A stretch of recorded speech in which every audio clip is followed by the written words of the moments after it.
ഒരു മാംസക്കരച്ച് ഗന്ധം പറഞ്ഞിട്ടുണ്ടല്ലോ. അത് അജമാംസ രസായനം എങ്ങനെ ഉണ്ടാക്കിയെന്ന് പഠിക്കായിരുന്നു. അതിന് ഇയാളാരാ വൈദ്യരോ? തനിക്കെന്താ ഇവിടെ കാര്യം? ഞാൻ ചായ കൊടുക്കാൻ വന്നതാ. അപ്പോഴാ ഇദ്ദേഹത്തിന്റെ മഹത്വം മനസ്സിലായതേ. ഇയാള് പാചകശാലയിലേക്ക് ചെല്ലിയ. എന്താ ചൂടേ? ഉരുക ഉരുക.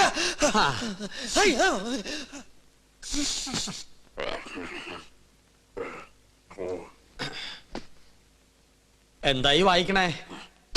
പൂജാവിധികൾ പഠിക്കുക. അതിന് വായിച്ച് പഠിച്ചിട്ട് വേണോ കർമ്മം നടത്താൻ? ഇത് സാധാരണ പൂജാവിധികളല്ല, ഇത് ആധുനിക പൂജാശാസ്ത്രമാണ്. ഇതൊന്നും പഠിച്ചിട്ടില്ലേ? ഇല്ല. വെറുതെ അല്ല പൂജ നടക്കുന്ന സ്ഥലത്തേക്ക് അടുപ്പിക്കാത്തത്. എന്താ ഈ ആധുനിക പൂജാശാസ്ത്രം എന്ന് പറഞ്ഞാൽ? ഋഷിപ്രാപ്തങ്ങളായ പഴയ പൂജാവിധികൾ നമുക്ക് ഹൃദയസ്ഥമാണ്. ഓഹോ. എന്നാൽ ആധുനിക യുഗത്തിൽ കമ്പ്യൂട്ടർ ജാതകത്തിനെന്ന പോലെ കമ്പ്യൂട്ടർ പൂജാവിധികൾക്കാണ് പ്രാധാന്യം. ആൽസ് പർവ്വതനിരകളിലെ സയാമീസ് ഋഷിവരന്മാരായ യൂഫ്രട്ടീസ്, ടൈഗ്രീസ് എന്നിവർ നീലഗിരി മലകളിൽ ഒറ്റക്കാലിൽ തലകുത്തി നിന്ന് തപസ് ചെയ്ത് കണ്ടുപിടിച്ചതാണ് ഇംഗ്ലീഷിലുള്ള ഈ പൂജാക്കൂട്ട്. അതൊരു സിനിമാക്കാരിയല്ലേ? പൂജ ഭട്ട്, ഇത് പൂജാക്കൂട്ട്. ഒരു നിസ്സാര മൂലമന്ത്രം ഞാൻ പറയാം.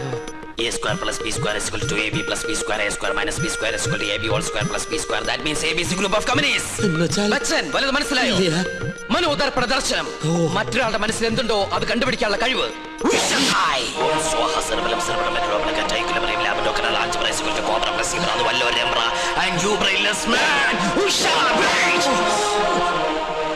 നിങ്ങളുടെ മനസ്സ് എന്തിനു വേണ്ടി തുടിക്കുന്നുണ്ടല്ലോ? തുടിക്കുന്നില്ലേ? പറയാ. രത്നങ്ങൾ പതിച്ചൊരു കിരീടം, അത് മാത്രമേ കാണുള്ളൂ. പിന്നൊരു ചെങ്കോൽ. അതെവിടെ ആയിരിക്കണത്? അടിച്ചു മാറ്റാനാണോ? ഒന്ന് കാണാനാ. ഒന്നും കാണുന്നില്ല. പാകിസ്ഥാൻ നുഴഞ്ഞേറ്റക്കാരെ കൊണ്ട് ആരുടെ മറയുന്നു? പാകിസ്ഥാനോ? പാകിസ്ഥാനും നുഴഞ്ഞുകയറ്റക്കാരായ മറ്റു ഗ്രഹങ്ങളെ കൊണ്ട് ആരുടെ മറയുന്നു? ഓ ഡയാന. അവളാരാ? ഗ്രീക്ക് ദേവി. Monday, Tuesday, Wednesday, Thursday, Friday, second Saturday ആയതുകൊണ്ട് സൺഡേ ഈസ് എ ഹോളിഡേ. പോരാത്ത ഇന്ന് ടുഡേ ഈസ് ഇന്ത്യ ടുഡേ. നിങ്ങൾക്ക് ഇപ്പോൾ കണ്ടക സാറ്റർഡേ ആണ്. കണ്ടക ശനിയാണെന്ന്.